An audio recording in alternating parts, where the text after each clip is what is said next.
So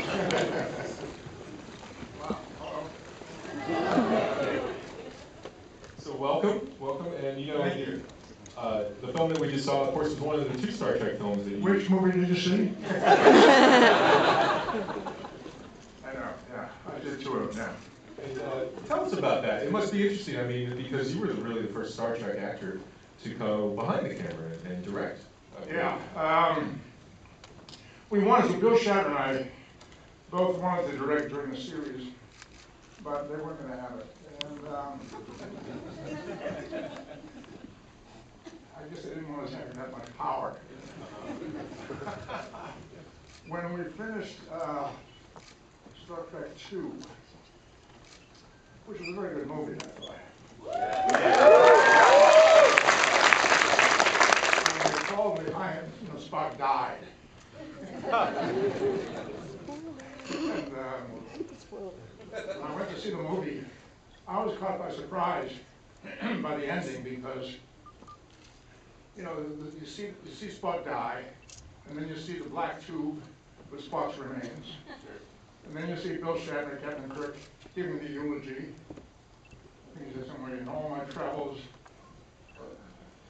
all souls I've met, his was the most human.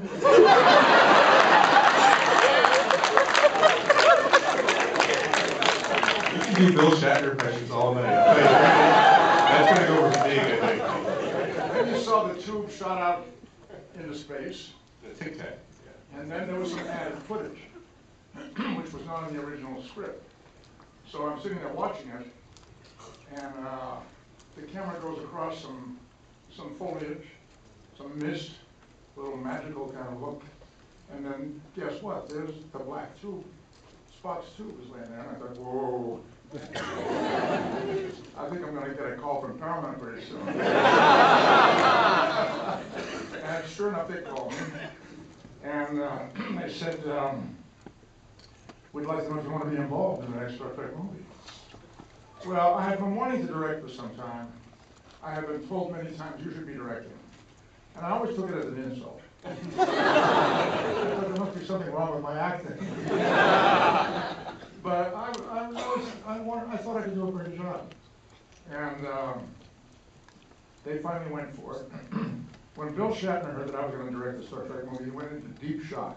He was really worried. Look, everybody knows that we've become very, very good friends. But we've always been like two competitive siblings. But it worked out very well. And then when that movie was done, and before it even opened, they called me and asked me to do another one. So I said, I'd like to do another one, but they had a very close kind of hold on me when I did 3. I had to justify everything I did, every decision I made. And I said, I can't have that, you're choking me. And Jeff Katzenberg was head of production, and he said, that's over. He said, I'll never forget, he said, the training wheels are off. We want to see your Star Trek movie. I said, okay, thank you, we made this one, which was a lot of fun to do.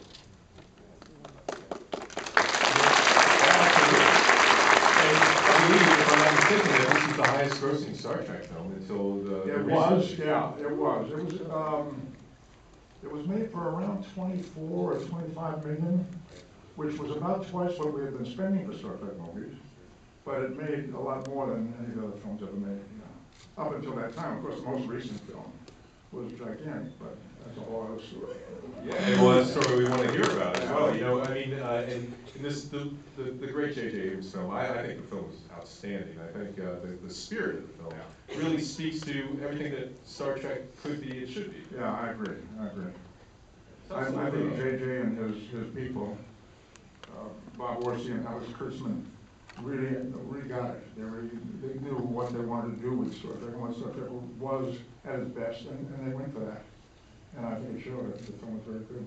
It must have been somewhat surreal for you to see Zachary Quinto walking around the set. And, the face is slightly familiar, right? Yeah. Okay, first let me tell you that they sent me some footage of him to look at when they were deciding who should do that job.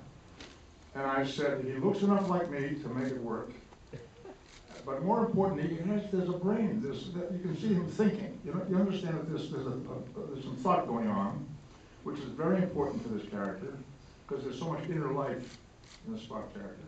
And Zachary is a very well-trained and intelligent actor. So I think he's excellent. I really think he's excellent. And I've said, and I say again, I'm very flattered to see the character live on with a good actor doing it. To me, I feel very good about that. And it was strange when we first met. I said, "Do you have any idea what you're getting into?"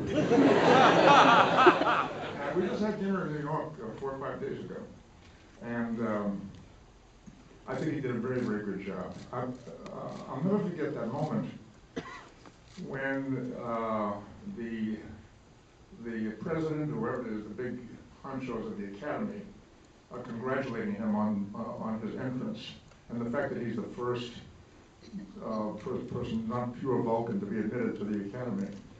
And he tells them how their record is going to be intact because he's not accepting the invitation to join the academy. And they're being very condescending to him. And when he said, "Live long and prosper," I